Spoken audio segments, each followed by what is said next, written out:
serta melawan terorisme dan bentuk-bentuk legitimasi terhadap kekerasan. Berdasarkan paparan tersebut sangat jelas bahwa moderasi agama adalah merupakan proyek global barat untuk menyerang Islam. Ini satu paket dengan isu perang melawan radikalisme yang mereka sebut dengan War on Radicalism, yang merupakan propaganda barat untuk menyerang Islam. Melalui propaganda perang melawan radikalisme itulah Barat dapat melakukan framing negatif dengan memberikan stigma radikal kepada Muslim yang menentang ideologi kapitalisme. Sebaliknya, mereka memuji Muslim yang pro ideologi kapitalisme sebagai moderat. Sebagaimana diketahui, para penganut Islam moderat biasanya menolak formalisasi syariah.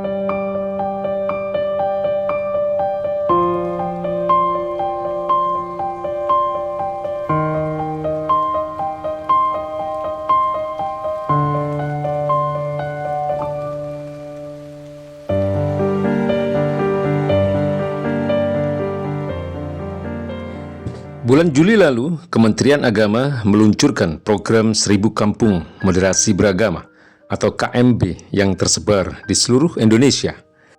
Wakil Menteri Agama Saiful Rahmat Dasuki saat peluncuran Kampung Moderasi Beragama di Jakarta, Rabu pada tanggal 26 Juli 2023 mengatakan, pembentukan Kampung Moderasi Beragama merupakan langkah positif untuk mempromosikan perdamaian, toleransi, serta menjaga kerukunan dan keberagaman di masyarakat kita. Wakil Menteri Agama ini berharap program KMB dapat menginspirasi seluruh masyarakat Indonesia untuk terus membangun kehidupan yang harmonis dan toleran di tengah kemajemukan. Tentu kita sepakat bahwa perdamaian, kerukunan, dan toleransi antar umat beragama di negeri ini harus terus dirawat dan dipertahankan. Karena itu segala potensi yang bisa merusak perdamaian, kerukunan, dan toleransi antar umat beragama harus dijauhkan. Namun demikian, solusinya bukan dengan mengembangkan moderasi agama atau sikap beragama secara moderat. Karena istilah moderasi agama atau beragama secara moderat atau bahkan berikutnya dimunculkan istilah Islam moderat adalah istilah yang cenderung rancu, tidak jelas, liar, serta berpotensi merugikan Islam dan ajaran-ajarannya. Apalagi isu moderasi beragama ini selalu dikaitkan dengan isu radikalisme yang juga terus-menerus digembar-gemborkan. Padahal jelas, sebagaimana moderasi agama, isu radikalisme juga tidak jelas juntrungannya. Sebagaimana isu terorisme, isu radikalisme selalu menyasar kalangan Muslim. Terutama tentu mereka yang berpegang teguh pada agamanya yang selalu berusaha terikat dengan syariatnya, bahkan yang menginginkan penerapan syariat Islam secara kafah dalam seluruh aspek kehidupan. Lalu pada saat yang sama, diangkatlah moderasi agama sebagai antitesisnya. Moderasi agama secara garis besar adalah faham keagamaan yang moderat. Moderat sering dilawankan dengan radikal. Kedua istilah ini bukanlah istilah ilmiah, tetapi cenderung merupakan istilah politis yang memiliki maksud dan tujuan politik tertentu. Sebab moderat adalah faham keagamaan Islam yang sesuai selera Barat, yakni sesuai dengan nilai-nilai Barat yang notabene sekuler, memisahkan agama dari kehidupan. Sebaliknya, radikal adalah faham keagamaan Islam yang dilekatkan pada kelompok-kelompok Islam yang menolak keras sekulerisme Barat. Mereka inilah yang menghendaki penerapan syariat Islam secara kafah dalam seluruh aspek kehidupan. Sejak peledakan gedung WTC 11 September 2001, Amerika Serikat telah memanfaatkan isu terorisme sebagai bagian dari skenario globalnya untuk melemahkan Islam dan kaum muslimin. Untuk itu, para peneliti kemudian menganjurkan beberapa pilihan langkah bagi Amerika Serikat. Salah satunya adalah mempromosikan jaringan Islam moderat untuk melawan gagasan-gagasan Islam radikal.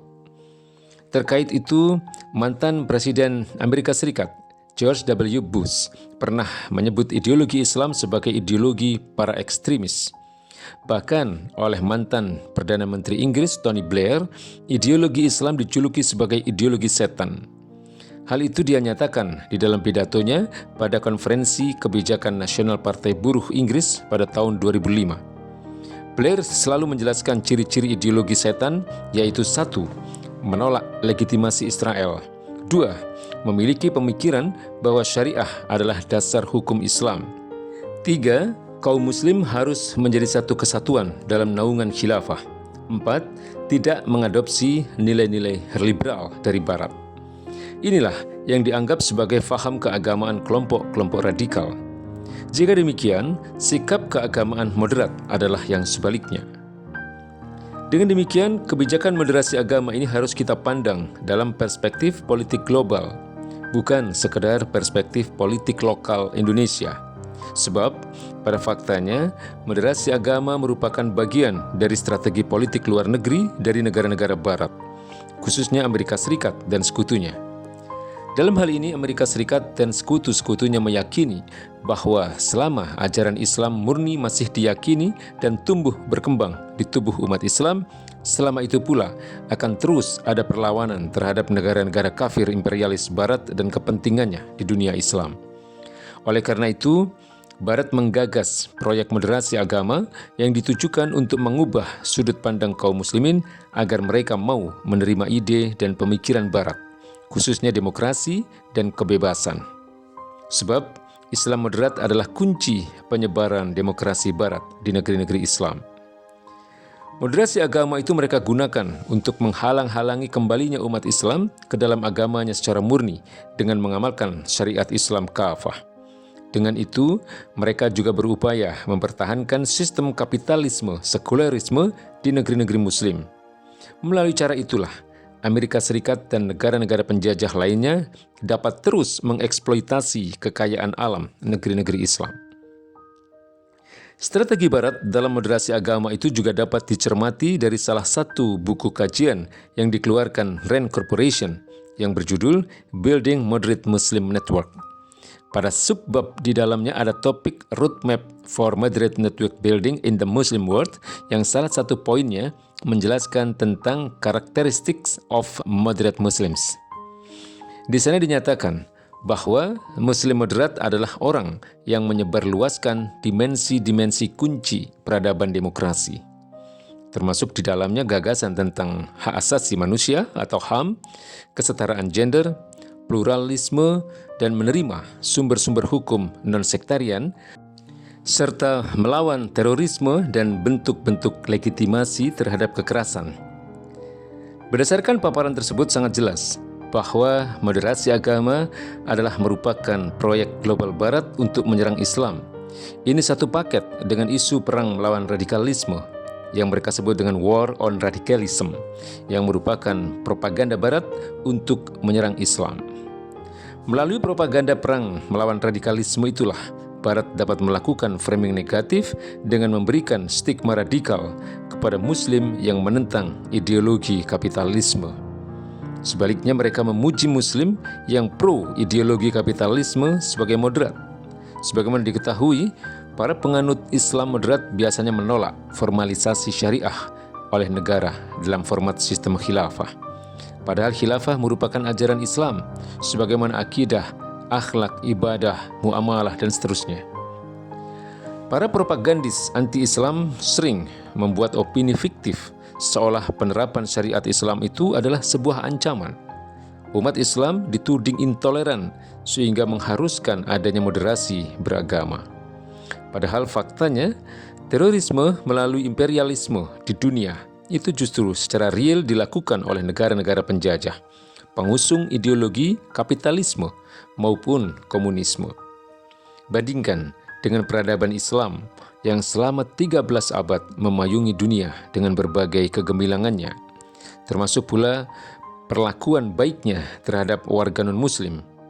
Misalnya, orientalis Inggris T.W. Arnold pernah menuliskan tentang kebijakan Khilafah Utsmaniyah terhadap warganya yang non-Muslim.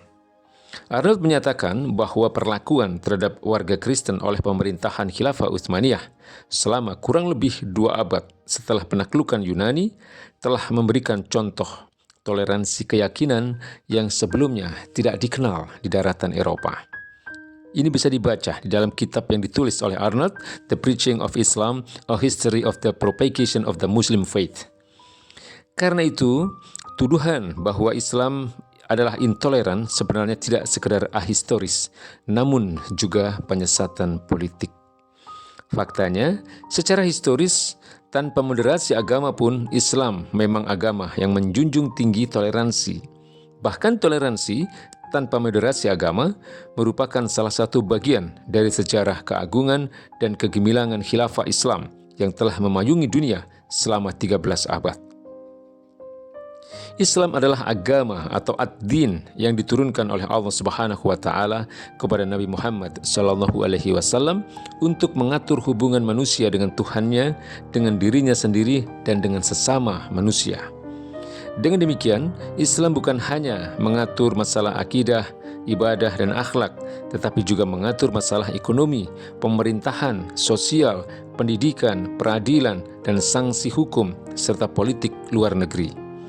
Inilah yang dimaksud dengan Islam kafah, sebagaimana yang dinyatakan oleh Allah Subhanahu wa taala, "Ya ayyuhalladzina amanu udkhulu fis silmi kafah wa la tattabi'u khutuwatis syaitan innahu lakum aduwwum mubin."